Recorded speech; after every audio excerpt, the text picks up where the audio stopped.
Hi, this is Tom Needham, and you're listening to The Sounds of Film. And boy, I'm so excited to have on the phone with us today two legends. I'm talking about Dan Castellaneta and Deb Lacusta. They're two famous writers from The Simpsons. Dan is a 4-time Emmy recipient who does voices for Homer Simpson, Grandpa, Krusty the Clown, and many other characters. And Dan and Deb have also written numerous plays and shows that have been performed all over the world. They've created a long-form improvisation group called the Immediate Theater. Their most recent work, though, is a new film called The Long Isolation, which is a humorous Zoom noir. Dan, Deb, thank you so much for joining us today on The Sounds of Film. Thanks for having us. Thank you. Oh man, I've never seen a film quite like this. It's very unique, and I want our audience to have a full idea of what this film experience is. But I understand that it came all about because of the pandemic, and I was wondering if maybe you could kind of fill our listeners in on what happened with the pandemic and how this film came to be. Well, so we work with this, our media theater, a group of our friends who are writers and improvisers, and we would meet in person, but of course, when, COVID hit, we were doing virtual workshops. And we had done a monologue show online on Zoom, and we just put virtual backgrounds behind it. And we thought, wouldn't it be interesting? And this was before vaccinations or anything, and we all were itching for some project to do. And we thought, wouldn't it be interesting to do an actual full length, like a movie, and record it on Zoom and just see if that could be done. So then you had an inspiration about the project. Yeah, I thought, well, on Zoom you don't want to do I didn't want to do a whole bunch of different squares where everybody's playing a different part in a different square. So I said, it has to be one square. How can we make it one square and still have a narrative? And I thought of the movie Lady in the Lake, which is based on a Raymond Chandler book and then a movie where it was all done from the point of view of the detective. So you basically saw what the detective saw. So he would interview the suspect or a witness or whoever, and then we would have each person play a character instead of using a virtual background like they have on Zoom, we use green screens because it varied from person's Wi-Fi to Wi-Fi. But with a green screen, we could lay in whatever we wanted to.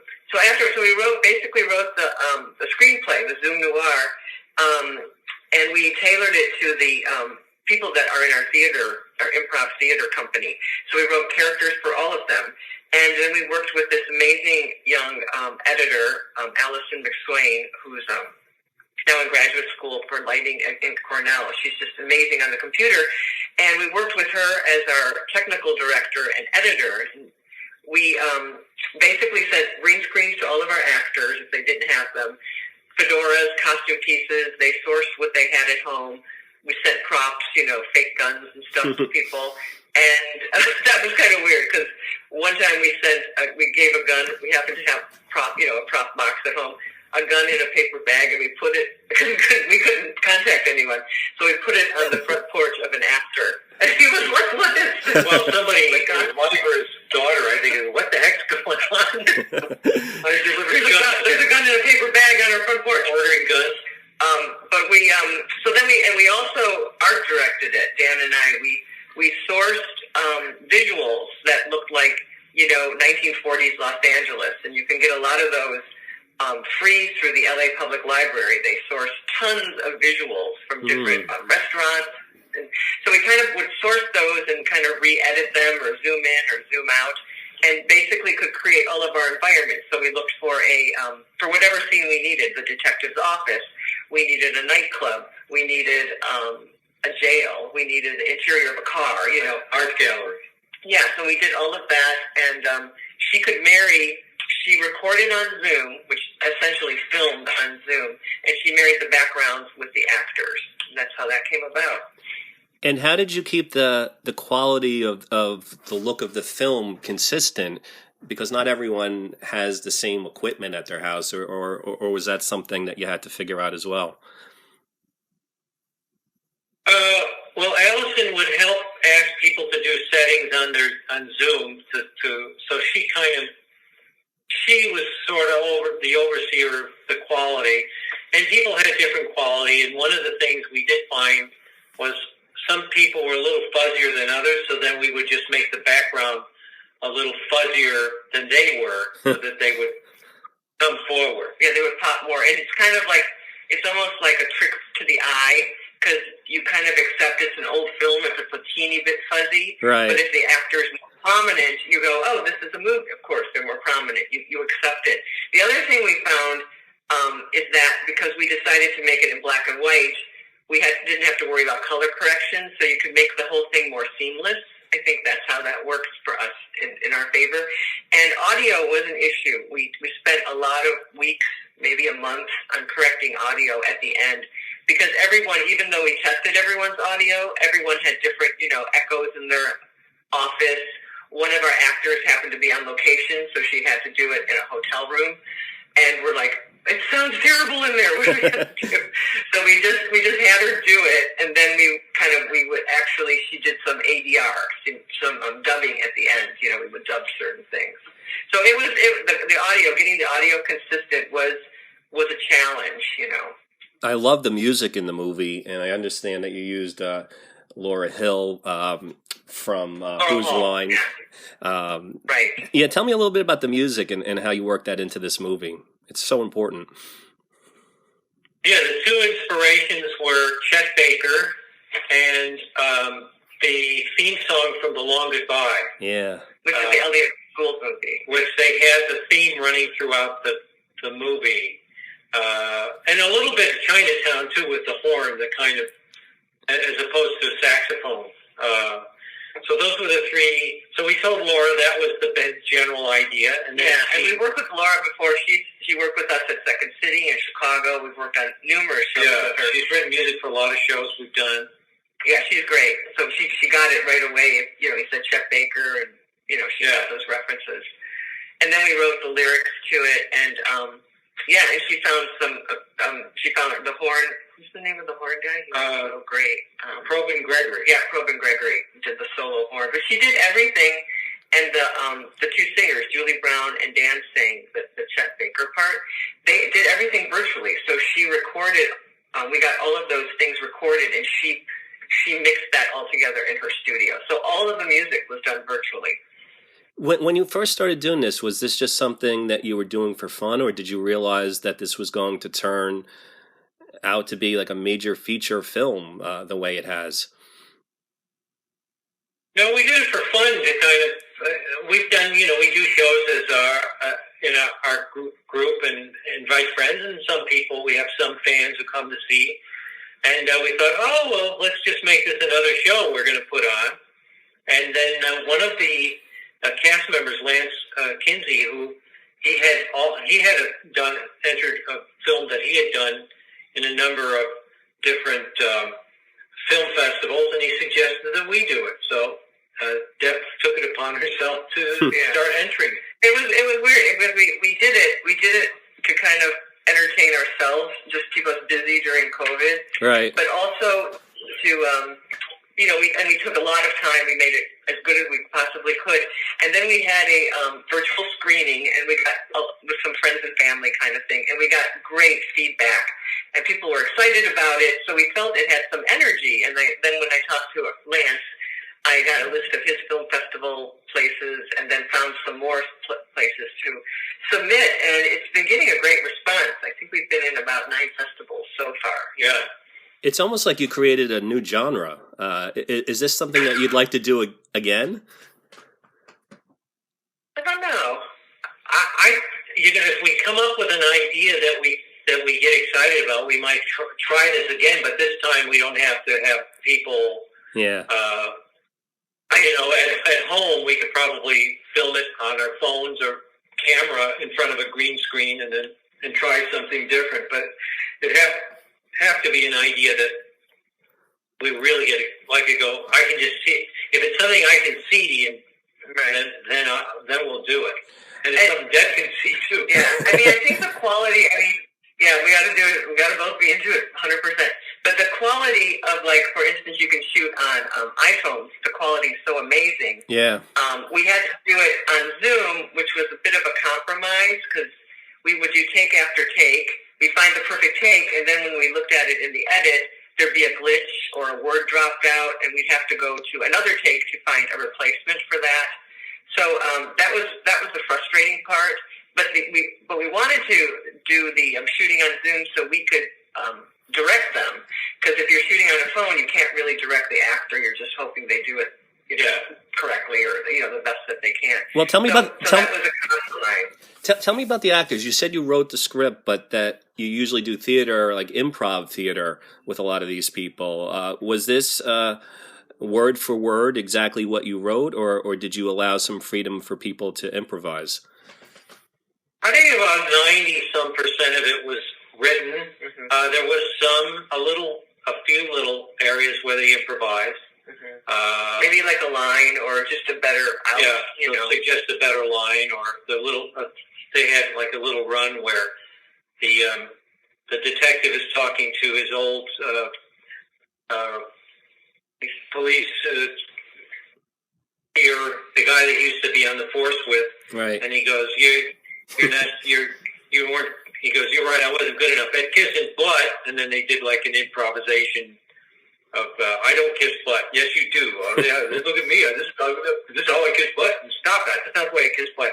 That was all improvised. The two of you have worked on what I think is the greatest comedy of all time, The Simpsons.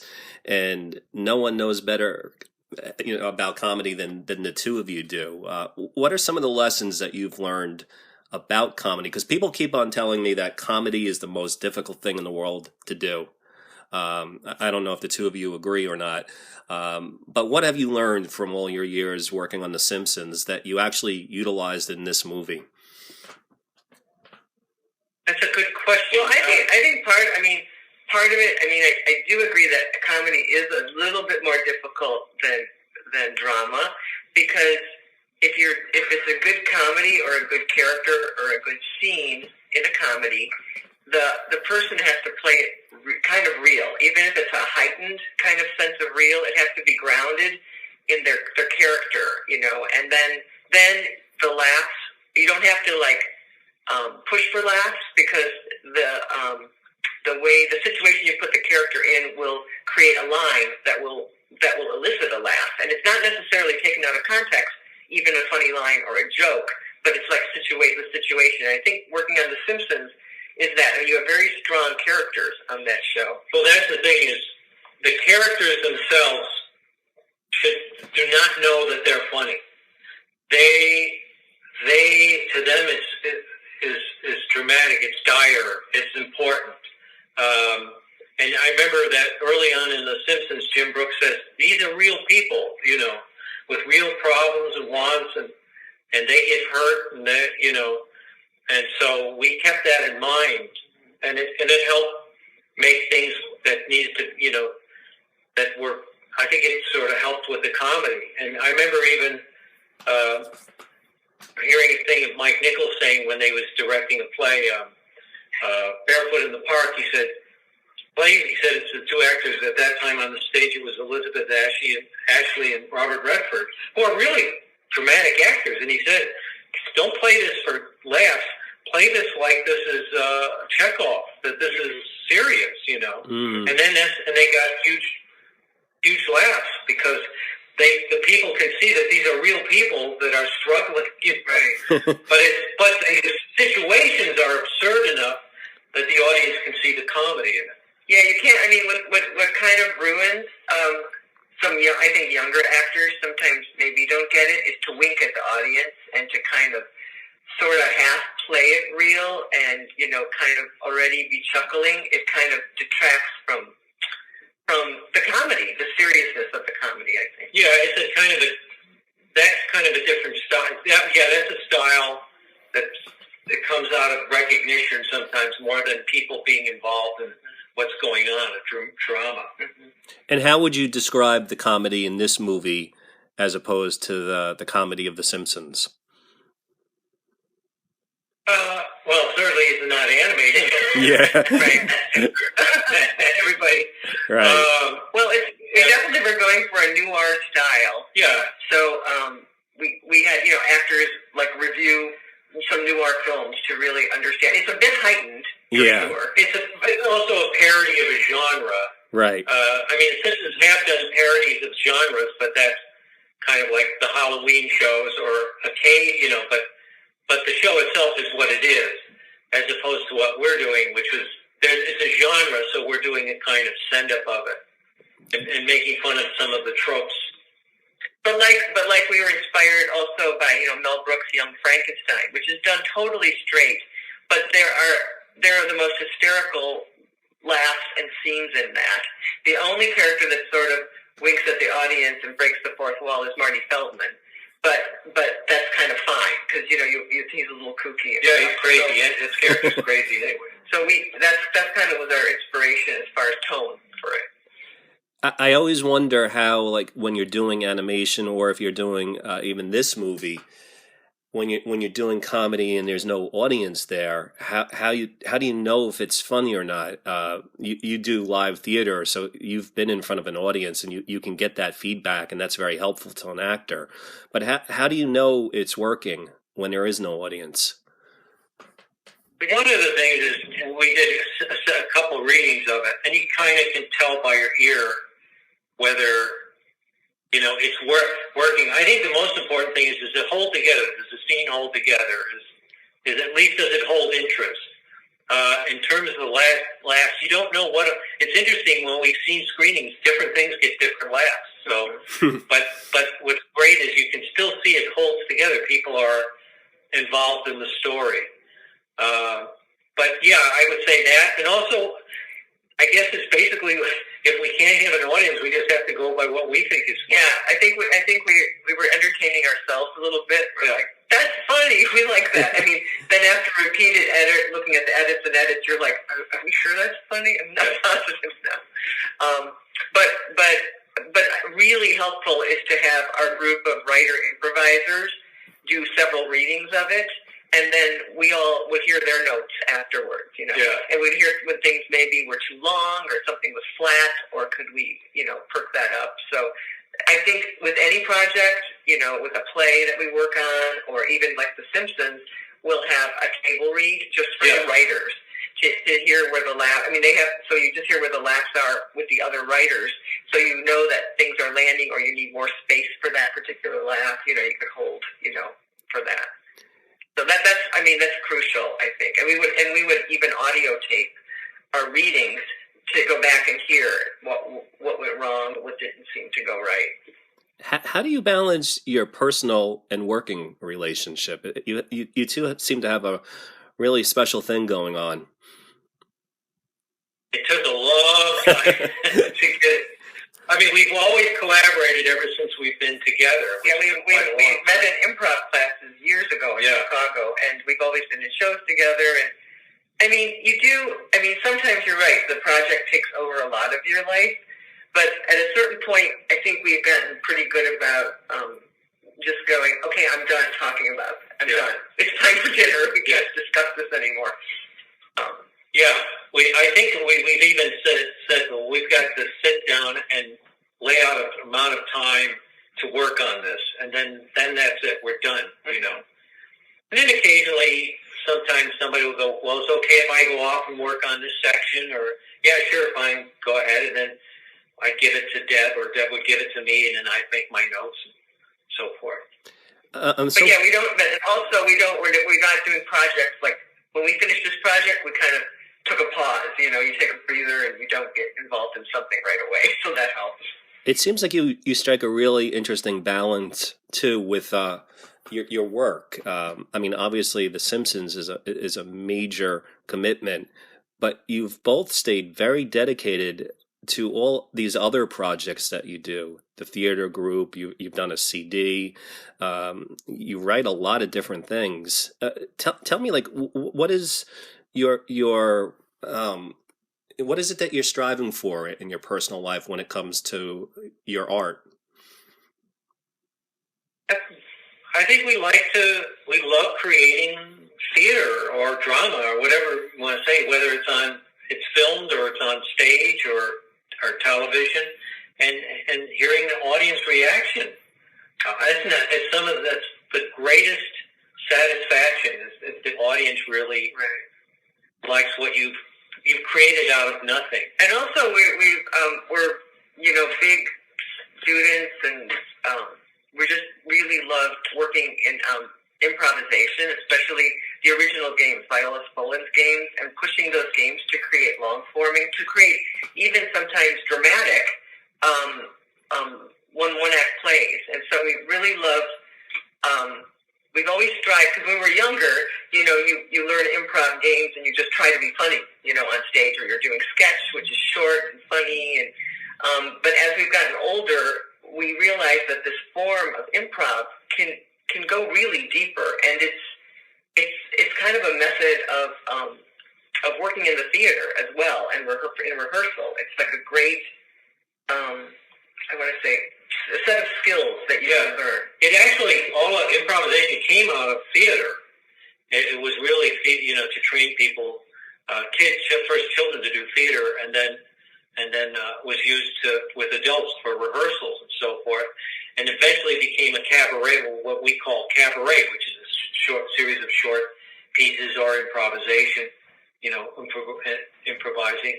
But we thought we'd like to go back to doing it as theater, like an art form. Yeah. And the other thing is with our, we haven't, when we started our group again, our media theater company, we had taken a bunch of years off where we weren't really improvising with anyone, in a group.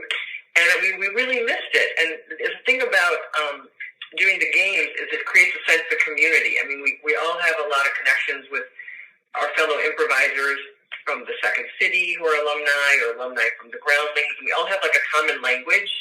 And when we get together, it's kind of like being with family, that kind of connection. And you just laugh a lot, and it's just so satisfying. And that's why we kind of started it up again. Yeah, it gives us a sense of community, which is also what we like, important, especially in LA, because everything's so spread out. Mm-hmm. Yeah.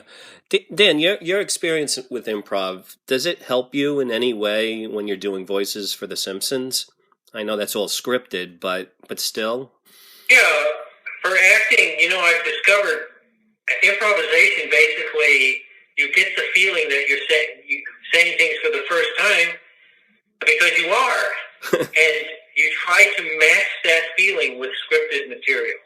You try to get back to whether it's, in front of you or whether you memorize it, and you've got to try to get to that same state that you get the feel of what it's like to be making it up the first time, and then you try to take that into whatever's scripted and make it that way. Wow. It must be strange to go back and forth from being directed in something like The Simpsons to, with this movie, the two of you were in charge and you were doing the directing, and by Zoom, nonetheless. What was that like, directing over Zoom? Well, it wasn't bad. It worked out. I think it was pretty good. I mean, we had to be careful. I mean, there was a lot of technical stuff to make sure the actors, like their green screen, some of them didn't have the huge, they had like one of those oval green screens, so they couldn't walk out of it too much. They had to stay within the space of the green screen, so there was that to do. But, we rehearsed with them for about 2 weeks prior to shooting, and we had about a 2-week shoot. It was 14 days. It was helpful to rehearse with them first, so. Yeah. And then when we're shooting, we just make little adjustments, like do a little quicker or, louder, whatever. But on top of which, that group of people they're all very seasoned, television, theater, film stage performers. So it wasn't that hard to do, right? When you get the right people. Yeah, you could just tell. You can have them do. Sometimes one take would be great, but we knew we would need to get more just because glitches might make themselves apparent. But really, everyone did about 4 to 6 takes, and that was it. Yeah. Usually, there isn't a film that doesn't have some kind of drama, some kind of problem. I mean, any difficulties in making this movie? One little thing. Well, I have to say, the technical stuff was really daunting because we were doing this for the first time. Allison had done, matching a Zoom green screen to backgrounds in a very limited fashion, not doing an entire feature film. So we all didn't realize how much it took more and more time than we ever thought. Because it was a lot of time. And of course, we wanted to get as close to perfect as you can. The only thing is that, sometimes, this with any actors, actors were like, I know a cold. And of course, when we're shooting them and everybody's, it's like a film shoot. Everybody's waiting and shooting. And they would go up on their lines. And I said, what's great about Zoom is you have your little camera on your computer, but you can put Post-its of all of your lines on the computer, and you can just read them or refer to them.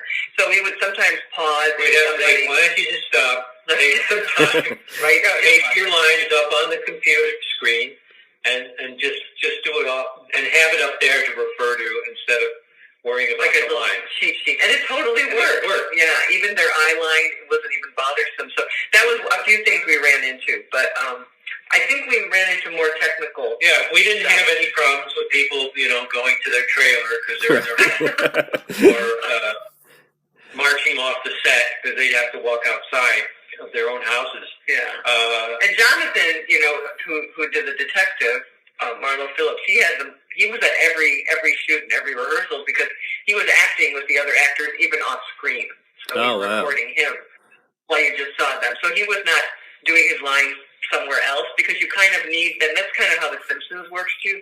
You need to react in the scene to the other person. Right. You have to play off of somebody. So, and The Simpsons in particular, they will record a scene trying to get everyone present in the room.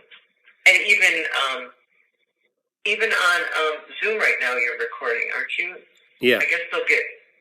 Yeah. No, I'm just saying The Simpsons. I'm talking to Dan. You record, like you and Julie have a scene that's kind of intense. They'll record you guys together to play off of each other. Yeah, we go in. Yeah,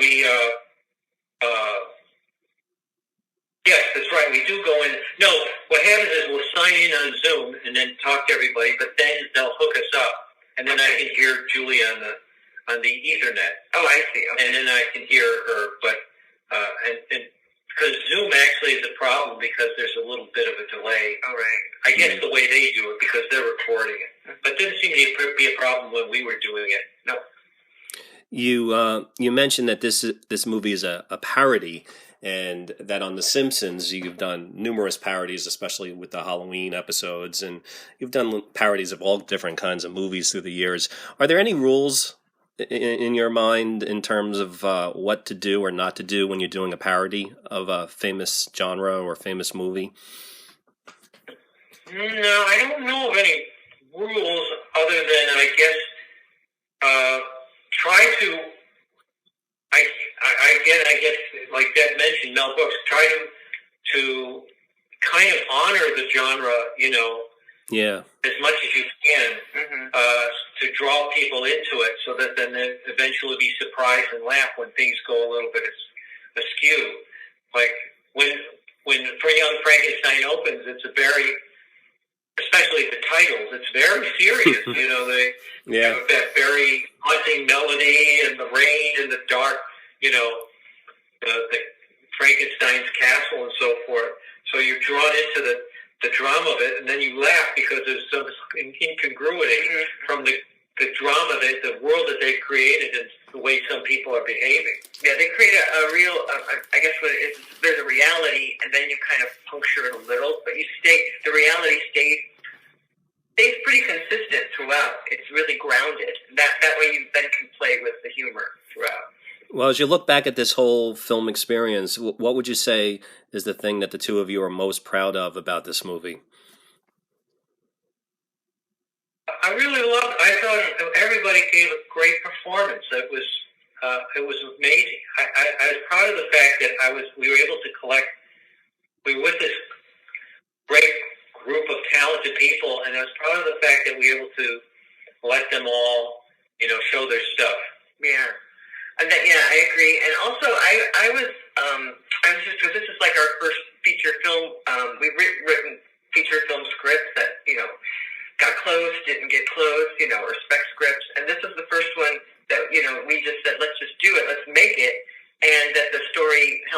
together, and I'm really proud of that. Yeah, the fact the audience was following it and would actually react to certain turns in the story, or there is a mystery there. Mm-hmm. So.